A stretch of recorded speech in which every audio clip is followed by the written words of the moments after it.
இன்னைக்கு நம்ம MR learning Tamil சேனல்ல வந்து டெஸ்ட் வீடியோ வந்து நம்ம பார்க்கலாம். இதுல வந்து என்ன இதுக்குரிய டெஸ்ட் வீடியோ அப்படின்னு பாத்தீங்கன்னா நாட்டுப்புற பாடல்கள், சித்தர் பாடல்கள், அப்புறம் வந்து நாட்டுப்புற இலக்கியங்கள், அதை பத்தின வந்து டெஸ்ட் வீடியோ தான் வந்து இன்னைக்கு.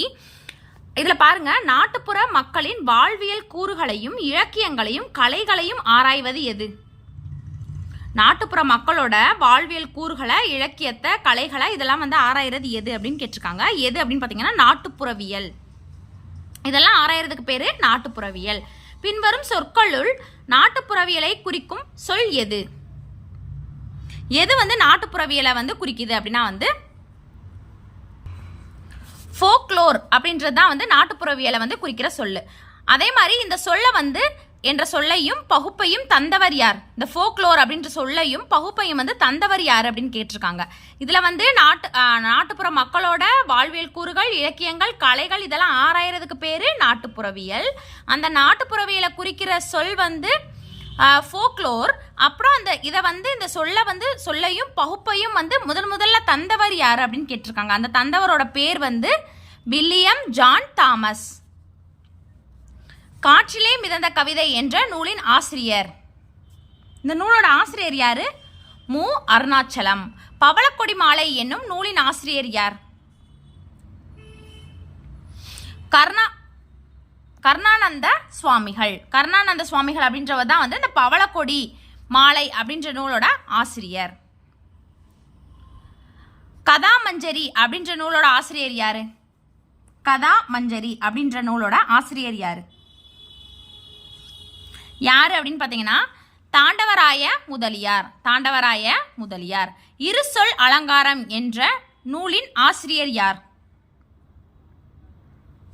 அருணாச்சல முதலியார். இரு சொல் அலங்காரம் அப்படின்ற நூலோட ஆசிரியர் வந்து அருணாச்சல முதலியார். அடுத்தது ஏட்டில் எழுதாத கவிதைகள் அப்படின்ற நூலை தொகுத்தவர் யாரு? ஏட்டில் எழுதாத கவிதைகள் அப்படின்ற நூலை தொகுத்தவர் யார்? அன்னக்காமு. பழங்கால பண்பாட்டில் எச்சம் எனப்படுவது, பழங்கால பண்பாட்டில் வந்து எச்சம் அப்படின்னு அழைக்கப்படுறது எது? நாட்டுப்புற பாடல்கள். உருவ வழிபாடு செய்யாமல் வெட்ட வெளியே கடவுளாக வழிபட்டவர். இது நிறைய தடவை வந்து டிஎன்பிஎஸ்சியில் வந்து ரிப்பீட் ஆயிருக்கு. ஓல்டு புக்ல இருக்கிற கொஸ்டின் இது. ஆன்சர் என்னது? கடுவேலி சித்தர். உருவ வழிபாடு செய்யாமல் வெட்ட வெளியே கடவுளாக வழிபட்ட சித்தர் வந்து கடுவேலி சித்தர். நாட்டுப்புற பாடல்களில் தெம்மாங்கு பாடல், களையெடுப்பு பாடல், கதிரறுப்பு பாடல், மீனவர் பாடல் முதலிய எல்லா பாடல்களும் வந்து எதுல அடங்குது? இந்த மாதிரி பாடல்கள் எல்லாமே வந்து தொழில் பாடல்கள் அப்படின்ற டாபிக் கீழே தான் வந்து வரும். நூலாசிரியர் தமிழண்ணல், அழகப்பன், சுப்பிரமணியன், தூரன் இவங்கெல்லாம் வந்து இந்த எழுதினவங்களோட நூலோட பொறுத்த சொல்லியிருக்கிறாங்க. ஆன்சர் பார்க்கலாம். தமிழண்ணல் அப்படின்றவர் வந்து தாலாட்டு அப்படின்ற நூலை வந்து எழுதியிருக்கிறாங்க. அடுத்தது அழகப்பன். அழகப்பன் வந்து தாலாட்டு 500. ஃபர்ஸ்ட் தமிழண்ணல் வந்து தாலாட்டு, அழகப்பன் வந்து தாலாட்டு 500. அடுத்தது டி.என். சுப்பிரமணியன். அவங்க என்ன நூல் எழுதியிருக்காங்க அப்படின்னு பார்த்தீங்கன்னா காட்டு மல்லிகை. தூரன் அப்படின்றவங்க வந்து காற்றிலே வந்த கவிதை. தூரன் எந்த நூல் எழுதியிருக்கிறாரு? காற்றிலே வந்த கவிதை அப்படின்ற நூலை வந்து எழுதியிருக்கிறாரு. இதுல வந்து எது பொருந்தாதது அப்படின்னு கேட்டிருக்காங்க. பொருந்தாத இணையை மட்டும் தேர்ந்தெடுத்து எழுத சொல்லியிருக்கிறாங்க. சுந்தரம் பழமொழிகள்ன்றது பொருந்தாதது.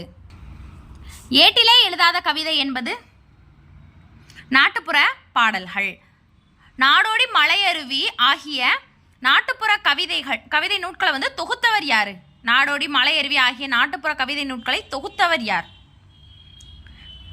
கீவா ஜெகநாதன். வீரபாண்டிய காத்தவராய முத்துப்பட்டன் கதை, பாடல்கள் அதெல்லாம் வந்து தொகுத்தவர் யார்? இந்த ஆகிய நூட்களை வந்து தொகுத்தவர் யார்? வீரபாண்டிய காத்தவராய முத்துப்பட்டன் கதை, பாடல்கள் ஆகிய நூட்களை தொகுத்தவர் யார்? யார் அப்படின்னு பார்த்தீங்கன்னா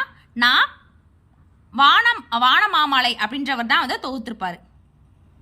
யாரு? வானமாமலை அப்படின்றவர் தொகுத்திருப்பாரு. முதல் சித்தர் என்று போற்றப்படுபவர் யார்? முதல் சித்தர் அப்படின்னு யார சொல்லுவோம்? திருமூலர். சித்த மருத்துவத்தின் முன்னோடிகள் என்று போற்றப்படுபவர் யார்? சித்த மருத்துவத்தின் முன்னோடிகள்னால யாரு? சித்தர்கள். மெய்ஞான புலம்பல் அப்படின்ற நூலை வந்து பாடிய சித்தர் யாரு? பத்ரகிரியார். சித்தர்கள் அப்படின்னாலே வந்து யாரை வந்து குறிப்பிடுறாங்க? சித்தர்கள் அப்படின்னு வந்து எத்தனை பேரை வந்து குறிப்பிடுறாங்க? சித்தர்கள்னாலே 14 சித்தர்கள். சித்தர்கள்னாலே எத்தனை பேரை குறிப்பிடுவாங்க? 14 சித்தர்கள் அப்படின்னு வந்து குறிப்பிடுவாங்க. அடுத்து வர வீடியோவில் வந்து அடுத்து வர டெஸ்ட் வந்து நம்ம பார்க்கலாம். தேங்க்யூ.